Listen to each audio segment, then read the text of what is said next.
digestion of carbohydrates. The principal dietary carbohydrates are polysaccharides, disaccharides, and monosaccharides, right? So, in order to break down these saccharides, the glycosidic linkages that which are present between the mono units of the carbohydrate should be broken down. So, the glycosidases are the enzymes that which are helpful for the digestion of the carbohydrates that which digest by breaking the linkages between the monosugars. So మనం తీసుకున్న డైట్లో carbohydrates అనేవి monosaccharides లాగా లేకపోతే disaccharides are polysaccharides లాగా ఉంటాయి. So అవి monosaccharides అయితే examples glucose, fructose, pentose, whereas disaccharides అయితే lactose, maltose, sucrose, whereas polysaccharides అయితే స్టార్చ్ అండ్ గ్లైకోజన్. సో ఇవన్నీ కూడా ఏమవుతుంది, సో ఇన్ గ్యాస్ట్రోఇంటెస్టైనల్ ట్రాక్ట్లో ఏం జరుగుతుందంటే ఈ కాంప్లెక్స్ ఏవైతే కాంప్లెక్స్ షుగర్స్ ఉంటాయో, పాలిసాకరైడ్స్ ఉంటాయో ఇవన్నీ కూడా సింపుల్ ఫామ్లోకి కన్వర్ట్ అవుతుంది. సో ఇలా కన్వర్ట్ కావడం వల్ల ఏమవుతుంది అంటే అవి ఈజీగా అబ్జర్వ్ అవుతుంది. సో ఏవైతే మోనోసాకరైడ్స్ సింపుల్ షుగర్స్ మనం తీసుకున్న ఫుడ్లోనే మోనోసాకరైడ్స్ ఉన్నాయనుకుంటే అవి డైరెక్ట్గా అబ్జర్వ్ అయిపోతుంది.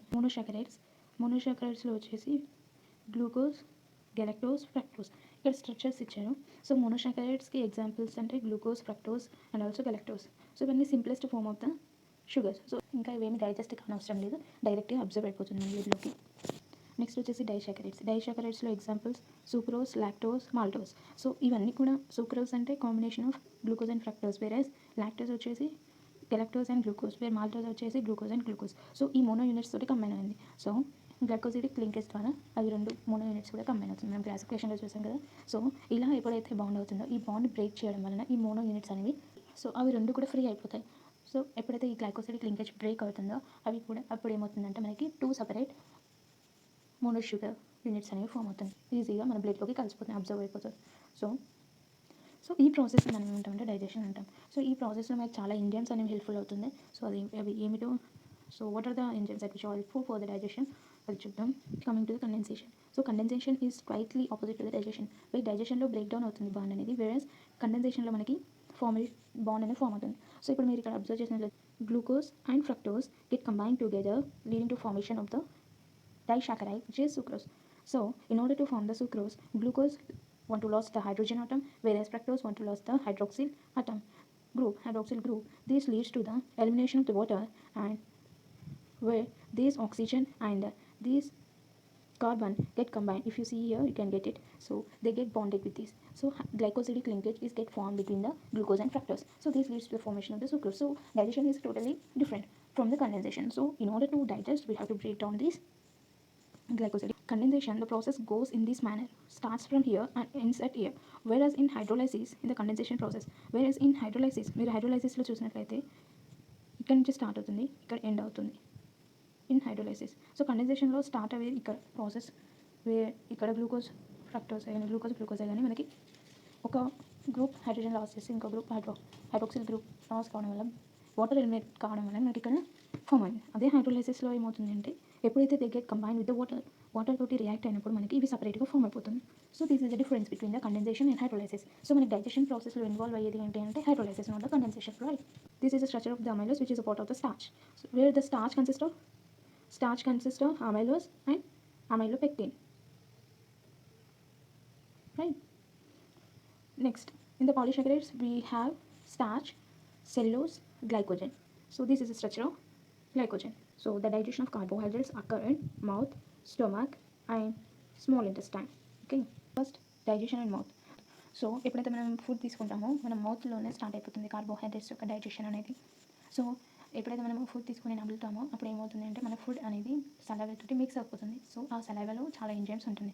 సో కార్బోహైడ్రేట్స్ యొక్క డైజెషన్కి హెల్ప్ఫుల్ చేసేది ఆల్ఫా అమైలేస్, సలైవరీ అమైలేస్ అనే ఎంజైమ్ ఉండడం వలన మనకి కార్బోహైడ్రేట్స్ డైజెషన్ అనేది మౌత్లోనే సలైవా ఎంజైమ్ ద్వారా స్టార్ట్ అవుతుంది.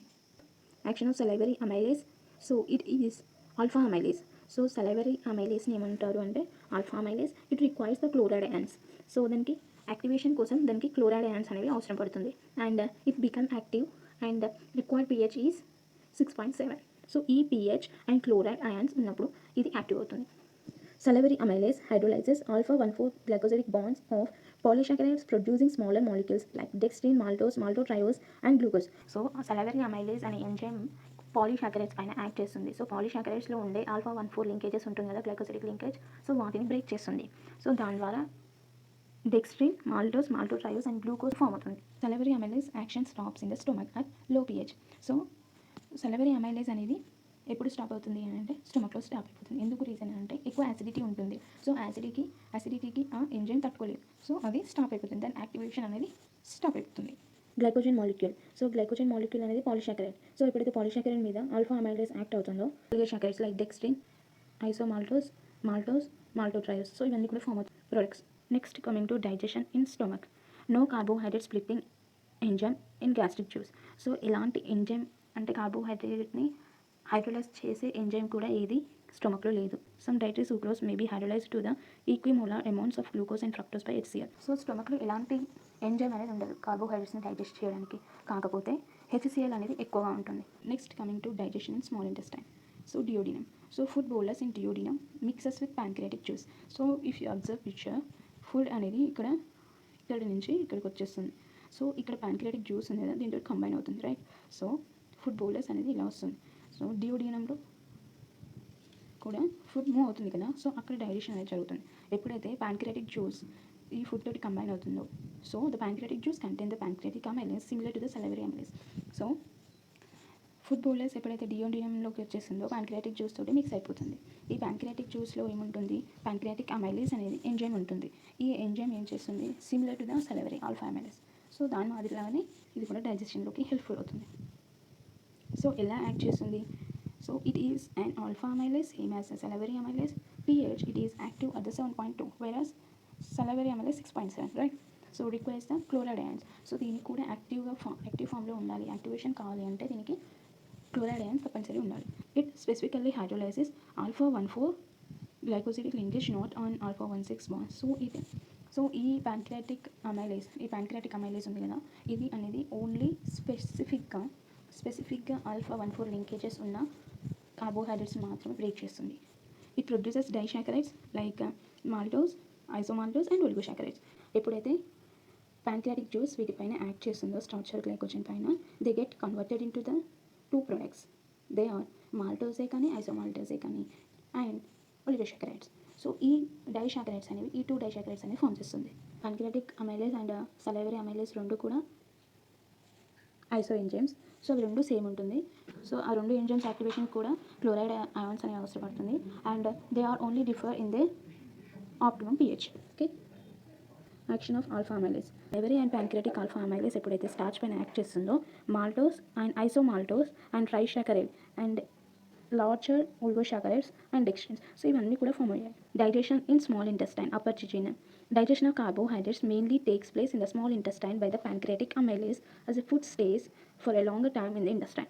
So the final digestion of di and oligosaccharides to monosaccharides ఇవన్నీ కూడా మోనోసాకరైడ్స్గా ఫామ్ అవుతుంది. Primarily occurs at the mucosal lining of upper jejunum. So ఇవి ఎక్కడే అకర్ అవుతుంది అంటే మెయిన్గా, సో అన్ని మనం తీసుకున్న కార్బోహైడ్రేట్ మొత్తం కంప్లీట్గా మోనోసాకరైడ్స్ ఎక్కడ కన్వర్ట్ అవుతుందంటే mucosal lining of upper jejunum దగ్గర కంప్లీట్ డైజెషన్ అయిపోతుంది. Carried out by the oligosaccharides. Example glucoamylase acting on amylose and disaccharidase డేసెస్, మాల్టేస్, సూక్రేస్, లాక్టేస్. సో ఇవన్నీ కూడా enzymes. So small intestine upper jejunumలో మనకి pancreatic amylase and also oligosaccharidases and disaccharidases అనే enzymes అనేవి involve అవుతాయి. The different disaccharidases are, so lactase అనేది enzyme.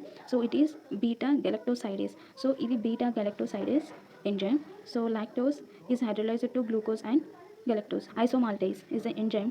So it catalyzes a alpha 1,6 glycosidic bonds, branching points producing maltose and glucose. So isomaltase enzyme ద్వారా ఎప్పుడైతే act అవుతుందో ఐసోమాల్టోస్ మీద, అప్పుడు 1,6 glycosidic linkage bond కావడం వలన మాల్టోస్ అండ్ గ్లూకోజ్ అనేది ఫామ్ అవుతుంది.